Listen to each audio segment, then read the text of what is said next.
প্রায় ২৫০ বছরের প্রাচীন কামারপাড়ার নিয়োগী বাড়ির পুজো।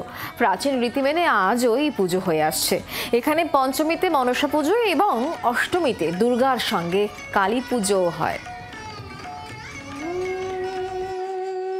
কামারপাড়ার নিয়োগী বাড়ির পুজো বনেদি বাড়ির পুজোগুলোর মধ্যে অন্যতম। প্রায় ২৫০ বছর আগেই বাড়ির পুজো প্রথম শুরু হয় ঢাকার পাটগ্রামে।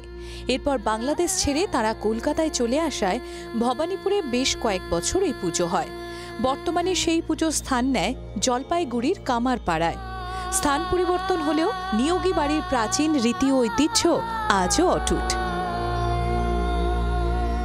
শুরু হয়েছিল 1808-এ। আমরা বাংলাদেশে পাটগ্রাম বলে আমাদের যে দেশের বাড়ি, ওখানে 1808-এ পুজোটা আসে।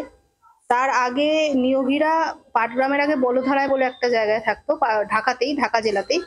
সেখানেও পুজো হতো। সেখানকার পুজো আরো পুরনো, সেখানে কত পুরো আগে হতো সেটা মনে নেই। কিন্তু তারপরে যখন দেশভাগ হয়, তারপরে পুজো চলে যায় হচ্ছে 47 সালের পরে কলকাতা ভবানীপুরে, প্রিয়নাথ মল্লিক রোডে আমাদেরই বাড়ি আছে ওখানে।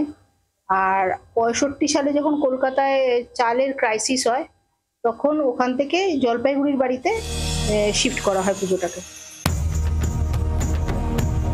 চিরাচরিত দুর্গা প্রতিমার তুলনায় ব্যতিক্রমী নিয়োগী বাড়ির দুর্গা মূর্তি। এখানে কার্তিক ও গণেশের অবস্থান উল্টো। দুর্গার বাঁদিকে থাকে গণেশ আর কার্তিকের পাশে থাকে নবপত্রিকা।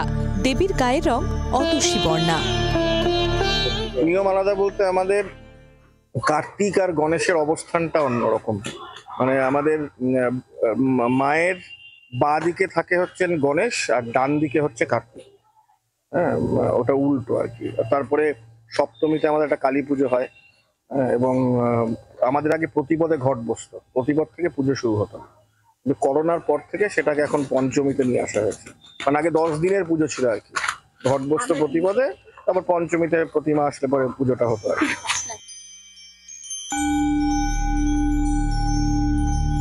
নবমীতে এখানে শত্রু বলি দেয়া হয়।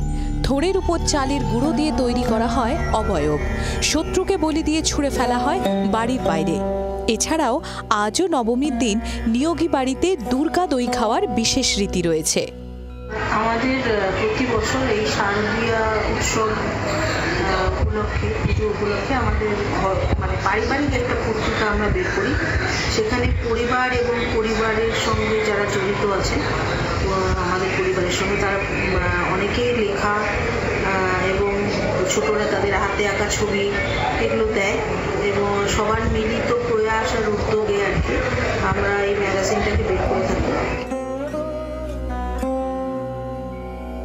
প্রতি বছরই পুজো উপলক্ষে নিয়োগী পরিবার শারদীয় পত্রিকা প্রকাশ করে।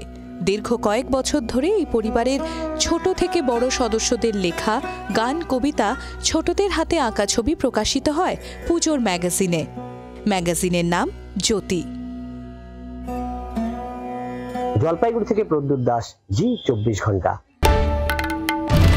বাংলার আওয়াজ, বাঙালির আবেগ, জি 24 ঘন্টা।